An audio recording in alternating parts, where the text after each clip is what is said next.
오늘의 교리 문답 욥기서 38장 4절로 11절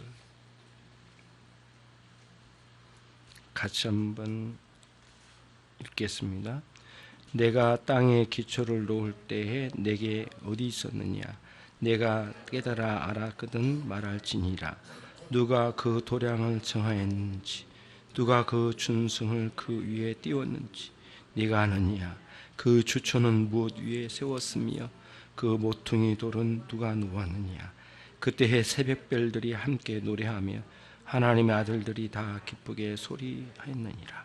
바닷물이 태에서 나옴같이 넘쳐 흐를 때 문으로 그 옷을 막은 자가 누구냐? 그때에 내가 구름으로 그 의복을 만들고 흑암으로 그 강보를 만들고 개한을 정하여 문과 빗장을 베풀고 이르기를 내가 여기까지 오고 넘어오지 못하리니 내 교만한 물결이 여기 그칠지니라 하였노라. 거기까지. 욥기서를 여러분이 어떻게 보셨는지는 모르지만 우선은 욥기서는 욥이라는 한 사람이 하나님을 크게 만나 부흥을 경험한 책입니다. 욥기서는 42장으로 이루어졌는데요. 1, 2, 3장에서는 그 욥의 가정이 큰 환난을 당하는 장면이 나와요. 그리고 3장 이후로 쭉 가면 욥의 동방의 친구들이 와가지고 욥과 논쟁을 해요.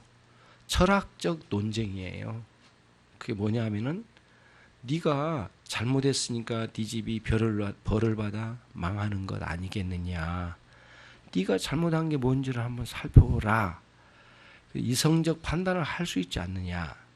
욥은 하는 말이 그래요. 네가 뭘 잘못했단 말이냐. 그러면서 항변을 해요. 그런 싸움, 논쟁이 37장까지 가요. 인생의 모든 문제를 논쟁거리로 끌고 와요. 그래서 내가 하나님께 뭘 잘못했는가?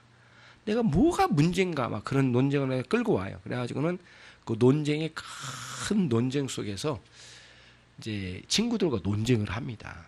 근데 여러분 놀라운 건 그거예요. 하나님을 만나지 않고 인간의 논쟁으로 해결할 수 있는 게 없더라는 거예요. 37장까지는 절망이에요. 절망. 너무너무 마음이 아팠어요. 욥이. 왜냐하면 자기 집 다 망했거든요. 인생이 이런 환난에 빠져버린 건 도대체 어떻게 란 말이고 왜 이런지 원인도 모르겠고 시작과 끝을 모르겠는 거예요. 아무것도 모르는 거예요. 오리무중에. 친구들이 와서 37장까지 뇌까렸지만 사실은 해답은 없어요. 인생 해답이. 38장에 딱 도달해서 기록이 나온 거죠. 여호와 하나님이 욥을 찾아오셨어요. 그러면서 이제 질문을 던지신 거예요. 하나님이 욥에게 직접 만나 주신 거예요. 뭐라고 하냐면은 내가 땅의 기초를 놓을 때에 네 놈은 어디 있었느냐 그거예요. 나 여호와가 이 세상을 조성할 때 너는 어디 있었느냐? 그 어디 있어요? 없었죠. 너는 나의 피조 세계의 한 작은 점일 뿐이다. 너는 얼마나 작은 존재인가? 너는 교만하지 말라는 거예요. 나 여호와가 온 삼라만상을 다 지어놓았느니라. 너는 그때 어디 있었느냐? 내 놈은 있지도 않았다. 그런 녀석이 지금 와가지고 여호와께 덤벼든다? 말도 되지 않는다. 너는 그때 어디 있었냐? 이 질문에 답을 해봐라는 거예요. 그러니까 그 하나님의 무한하신 하나님이 세상을 창조하신 그 하나님의 그 말 한마디에 완전히 무너진 거죠. 예. 여러분 이게 제가 전도한 청년 중에 한 분이 이런 분이 있었어요.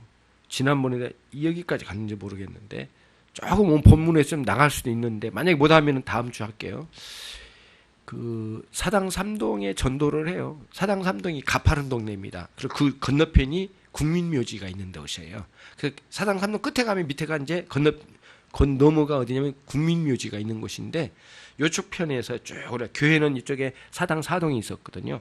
이렇게 올라가서 사당 삼동을 쭉 전도하는데 한 집 한 집 한 집 다 눌렀어요. 진짜 아주. 그때는 막 갑자기 해서 그렇게 해가지고 전도를 갔는데 어느 집에 딱 눌렀더니 청년이 딱 자꾸 문을 열어주더라고요. 그랬더니 어디서 왔어요? 그래서 교회에서 왔는데요. 그래서 어느 교회예요? 그래서 저 밑에 있는 대한예수교 장로회 어느 교회라고 그랬더니 그러시면 들어오시라고 문을 딱 열어준 거예요. 열어주니까 더 겁나더라고요. 그래서 이제 들어갔어요. 들어갔더니 이 청년이 고백을 하는 거예요. 자기 어머니가 권사님이고 자기 청년인데 그토록 엄마가 전도해도 교회를 안 나간 거예요. 중학교 때부터 그 본드를 하고 마약을 했답니다. 마약의 전과로 아주 신물이 날 정도의 그런 삶을 살았던가 봐요. 그러니 그 친구가 그런 생활을 하다 보니까 나중에 청년이 돼가지고 어디가 취직할 데가 없는 거예요. 기타 기타 가지고 밤 업소해 가지고 그거 치가지고 얼마나 돈을 벌겠느냐고요. 안 되는 거예요. 그래서 버스 운전을 했답니다. 너무 괴롭고 힘든 과정인데 인생이 뭔지를 모르겠더래요. 그래가지고 자기는 아무것도 알 수 없지만 교회도 한번 안 나가봤고 어머니는 권사님이지만 그때 버스 운전을 하면서 하나님께 기도했대요. 기도할 줄도 모르죠. 기도가 기도 같은 모양도 아니겠죠. 하나님 내가 누구예요? 그러면서 그런 기도를 했대요. 이렇게 했더니 하나님 내가 누구예요? 예? 내가 누구냐고요? 막 이런 식으로. 그리고 막 한탄과 이런 걸로 막 버스 운전하면서 했대. 뒤에는 승객들이 있는데 막 중얼거리면서. 그런데 한참 가는데 갑자기 빵 터진 거예요. 영안이 열리기 시작하는 거예요. 그 순간에 어떤 상황이 일어났냐면은 어디서 누가 말씀하신지는 모르겠는데 큰 소리 울림인데 이 승객들은 아무도 못 듣고 자기만 듣는 거예요. 그러면 뭐라 하냐면은 그러면서 이제 그 이름을 부르면서 이제 예를 들면 그 친구 이름을 잊어버렸는데 준성아 네가 김준성 너는 누구냐? 준성이 너는 누구냐 내 놈아? 어? 너는 네가 누구냐? 그러고 막 소리를 지르시더래요. 알 수 없는 곳에서 막 소리가 들어 버스 운전하요. 이 버스 운전대를 놓칠 수 없잖아요. 정신을 차리면서 울면서 회개를 시작했답니다. 아직 버스가 이게 중간에 쓸 수 없잖아요. 버스 기사 참 고생이 많아요. 중간에 쓸 수가 없는 거예요. 가가지고 또 시간 되면 또 나와야 되고 막 하니까 그 속도로 가야 되니까 운전대를 잡고 한없이 매달려 울었대. 하나님이신가요?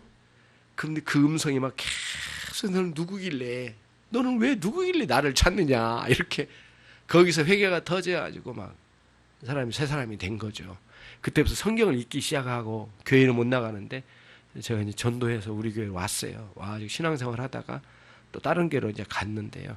5년 후에 집사가 됐다고 그러면서 이야기를 했는데 그 친구가 굉장히 흡사해요. 이 말씀이. 이게 욥기서 38장이 그러는 거예요. 보면은 내가 땅에 기초를 놓을 때에 내 놈은 어디에 있었느냐. 내가 깨달아 알았거든 말 좀 해봐라 이놈아. 그런 의미거든요. 그런 표현이에요. 제가 이렇게 해서 안 좋습니까? 괜찮죠? 누가 그 도량을 정하였는지. 도량은 뭐냐면 무게와 길이를 잴 때 그 재는 기준이나 뭐 이런 걸 잴 수 있고 이 끝에서 저 끝까지 잴 수 있는 그런 녀석이 어디가 있냐 세상에. 그런 말씀이거든요. 누가 그 준승이 뭐냐면은 그거잖아요, 여러분. 그 공사장이 먹줄 띄우는 거 있잖아요. 그거거든요. 이 세상의 만물에다가 먹줄을 띄워서 이 경계를 만들고 이 끝과 저 끝을 정한 그 창조주가 누군지를 아느냐 이놈아. 그런 질문이거든요. 그 다음에 그 주초는 무엇 위에 세웠으며 그 모퉁이 돌은 누가 놓았겠느냐. 저 설악산 위에 있는 저 흔들바위는 누가 놓았느냐 이놈아. 이런 질문이거든요. 이런 질문으로 계속 한 거예요. 그때 새벽별들이 함께 노래하며 하나님의 아들들이 다 기쁘게 소리하였느니라. 바닷물이 태에서 나온 것 같이 넘쳐 흐를 때에 그 문으로 막았던 사람이 누구냐. 그때에 내가 구름으로 그 의복을 만들고 흑암으로 그 강보를 만들어서 이 세상에 그 세계의 한계를 내가 정해서 문과 빗장을 베풀고 거기다 이르기를 네가 여기까지 오고 넘어지지 못하리니 여기까지 오기 넘어지지 못하니 네 교만한 물결이 여기까지 그칠지니라 하면서 전체적으로 이 세상의 흐름의 모든 판도를 한번 봐라. 누가 이 세상을 창조하셨느냐 한번 보라. 이렇게 말씀하신 거예요. 그때 욥이 확 무너진 거예요. 그래서 37장까지는 인간의 논쟁이에요. 저와 여러분 주님 만나기 전에 인생의 37장까지예요. 여러분 주님 만나기 전까지가 37장까지라니까. 근데 이 37장까지가 진짜 파란만장해. 별놈의 짓을 다 하고 돌아다녔어. 이 세상에 모든 걸 다 해봤어. 이게 37장까지 얼마나 험악하고 악한 짓 다 해보고 별짓 다 하고 돌아다닌 게 인생이잖아요. 이 더러운 썩어 뭉그러진 이 죄악의 이 발원지 같은 이 우리의 마음속에서 나온 게 뭐냐고요. 37장까지 논쟁이에요. 지독하게 인생을 해결해보려고 인생이 뭐냐고 물어봤는데 대답이 없어. 38장에 여호와 우리 주님이 우리를 만나 주실 때 그때서야 깨닫는 거예요. 그때서야 이 인생이 37장을 종칠 수 있었던 거예요. 주님 만나면 없으면 인생 종칠 수 없어요. 그 삶은 계속 가는 거예요. 교회를 나와도 소용이 없어요. 그렇게 되면 주님 못 만나면 안 돼요. 교회 만나는 게 목표가 아니에요. 주님 만나야 돼요. 욥처럼 만나야 돼요. 욥과 같이 훌륭한 사람은 아닐지라도 우리는 주님 만나야 돼. 그렇게 해서 정말 만나가지고 이 사람이 새 사람이 되니까 42장 끝절에, 아니 42장 1, 2, 5절에 뭐가 나오냐면은 하나님, 그러면서 예전에는 내가 남들이 들려준 하나님, 누가 하나님은 이런 분이다 라고 하는 거 듣고 내가 하나님을 말했건만 주님은 내가 이 시간 배웠나이다. 그래서 확 꼬꾸라져요. 그러니까 먼지와 버러지 같은 존재라는 걸 인식을 해요. 처음으로 회개가 터지기 시작한 거예요.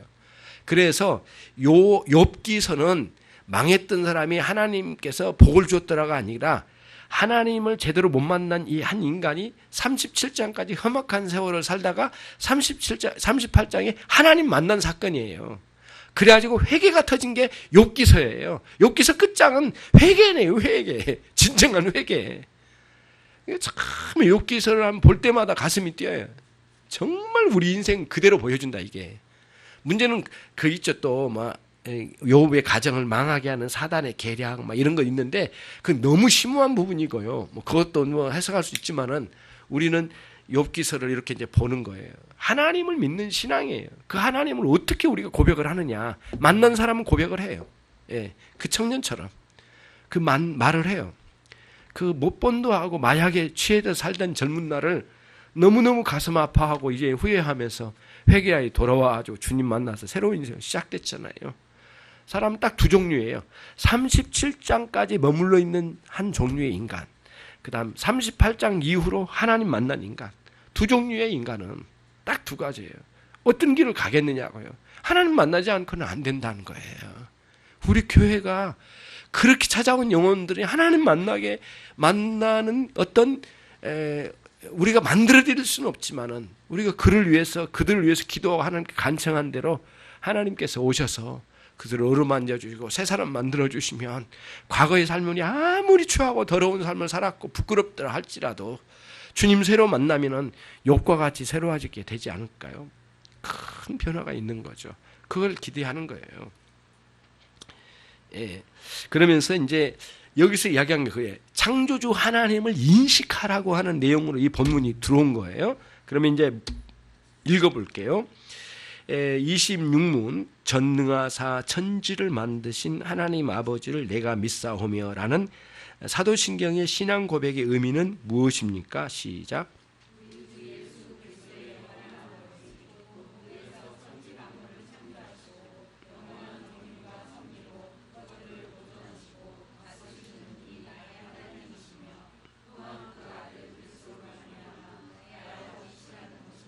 예, 거기까지. 자,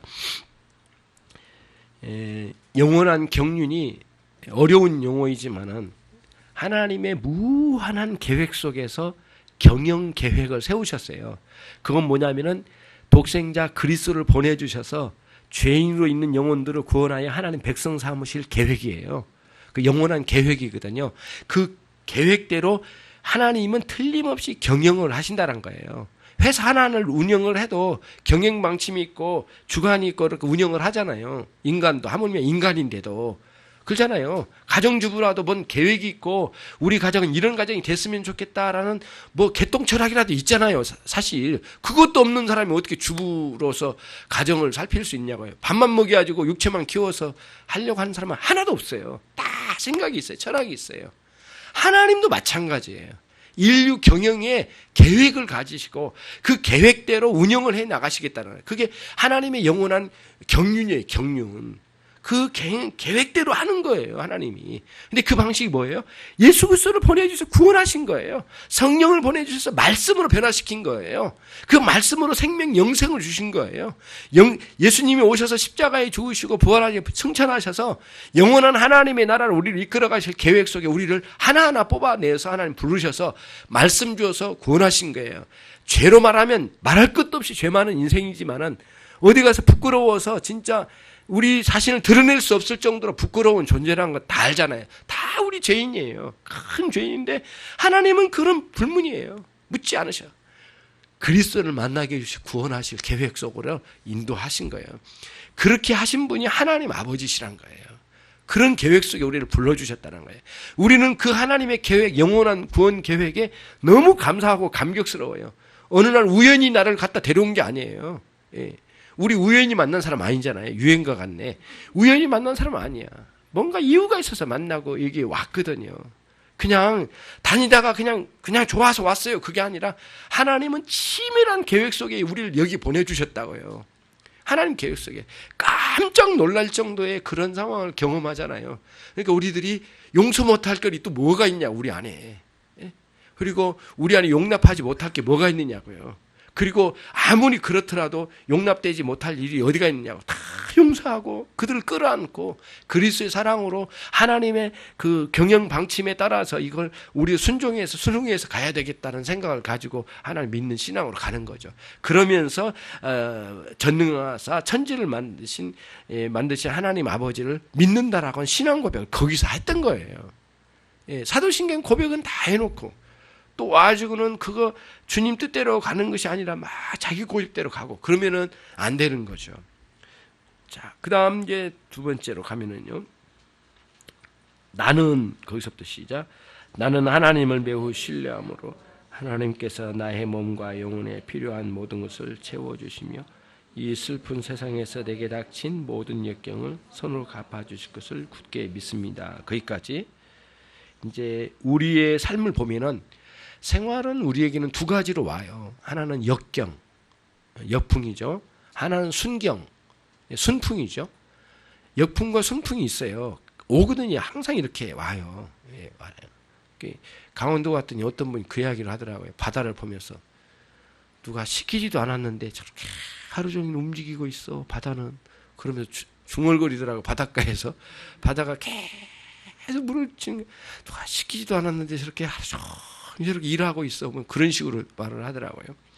하나님께서 우리를 이렇게 여러 가지 상황이 있는데 때로는 순풍이 와서 정말 내가 원하는 방향으로 막 가다가도 어느 순간은 반대로 바람이 불어가지고 역풍이 불어가지고 순경이 완전히 뒤집힐 것 같은 상황에 어려움이 오거든요. 그런 어려움은 우리의 죄성 때문에 오기도 하고 옆에 사람 죄성 때문에 오기도 하고 가족들의 문제도 있고 여러 가지 상황이 많이 있고 심지어는 문제는 없는데 하나님이 우리를 훈련시키려고 던져주신 어려움도 또 있더라고요. 그런 어려움 속에서 이걸 감당하면서 가는데 문제는 뭐냐? 최종적으로는 하나님 우리를 선하게 이끌어 주실 거란 거예요. 그게 이제 우리들이 중요하게 생각하는 거예요. 윌리엄 쿠퍼라는 사람이 있어요. 근데요,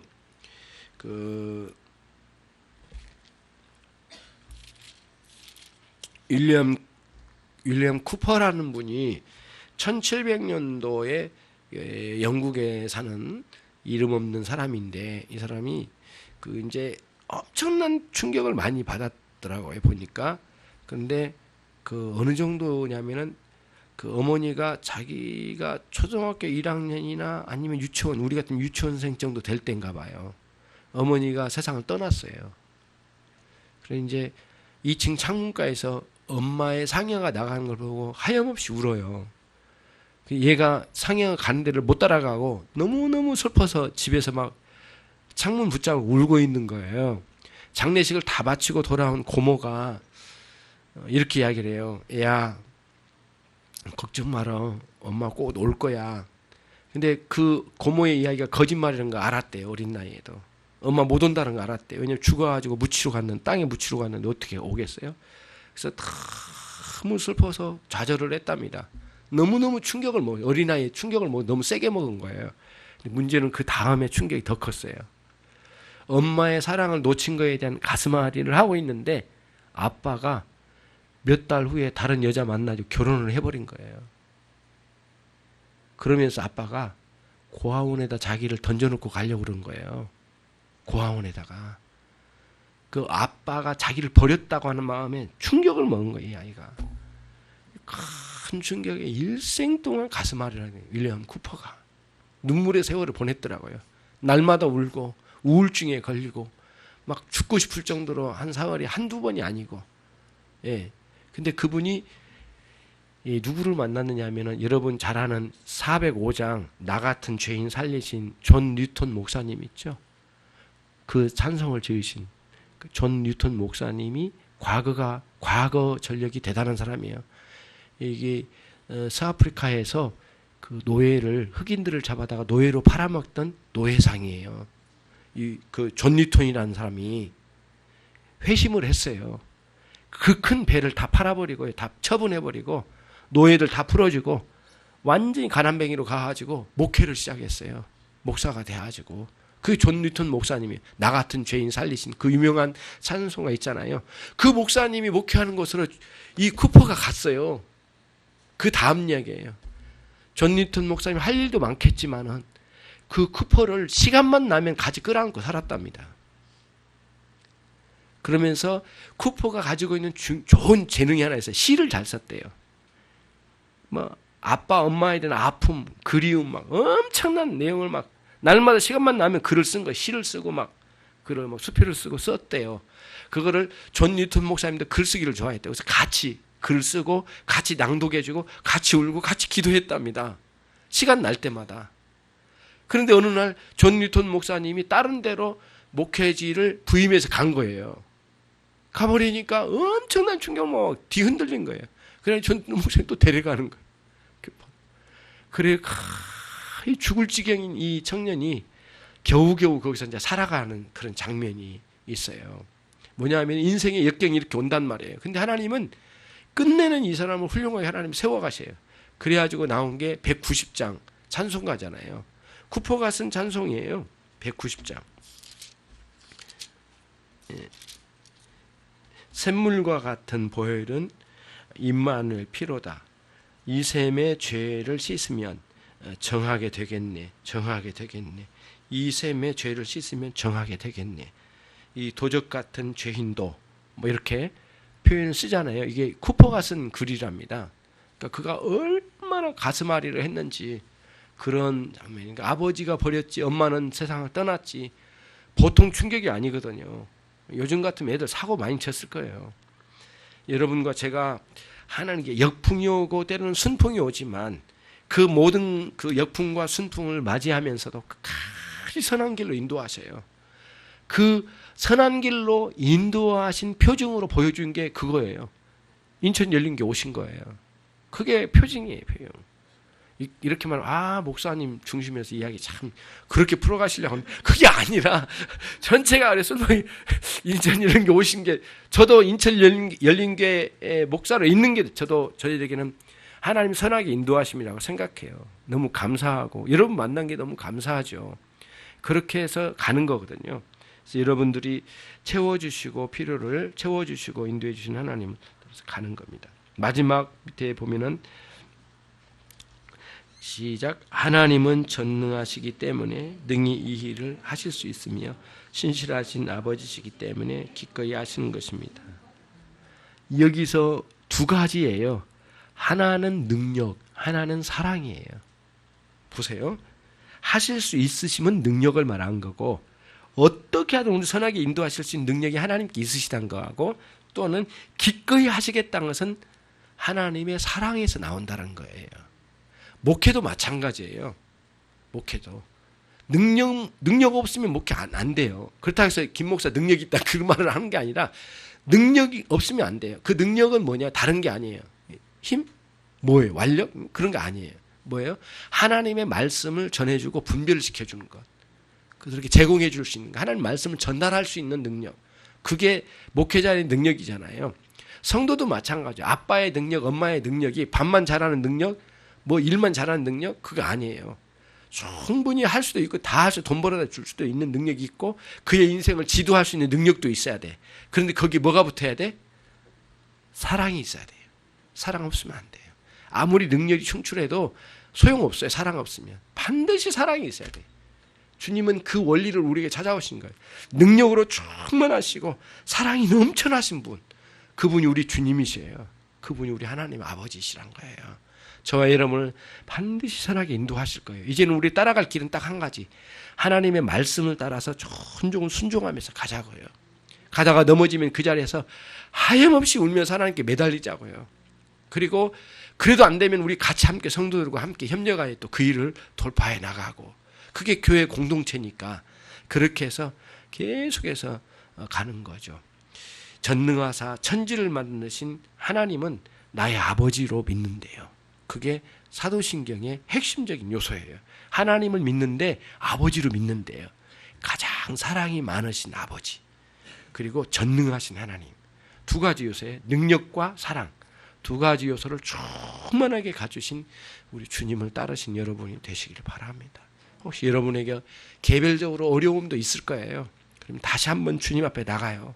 그 문제를 끌어안고 나가자고요. 그래서 그 문제를 끌어안고 호소할 수도 있고 그 문제를 통해 나를 고칠 때도 있어요. 하나님은 능력이 충만하신 분이기 때문에, 그리고 사랑이 충만하시기 때문에 절대 버리실 하나님은 아니시거든요. 그 기도 가운데 한 주간도 새롭게 승리하시길 바랍니다. 하나님 아버지 감사합니다. 살아계시고 영광스러우신 하늘에 계신 우리 아버지요, 우리가 믿습니다. 정말 능력으로 충만하신 하나님으로 믿습니다. 뿐만 아니라 우리에게 사랑을 베푸실 우리의 영원한 아버지로 믿습니다. 이 믿음으로 살아가는 한 주간이요, 영원히 우리 주님과 동행하는 그런 삶을 살고 싶고 또 하나님께서 보장해 주셨습니다. 그 길을 따라 살아가는 신앙의 이 길에서 끝까지 인내하는 종들이 되게 하시고 주신 은혜를 잘 간수하며 살아가는 한 생애가 되게 하옵소서. 예수 그리스도의 이름으로 기도 올립니다.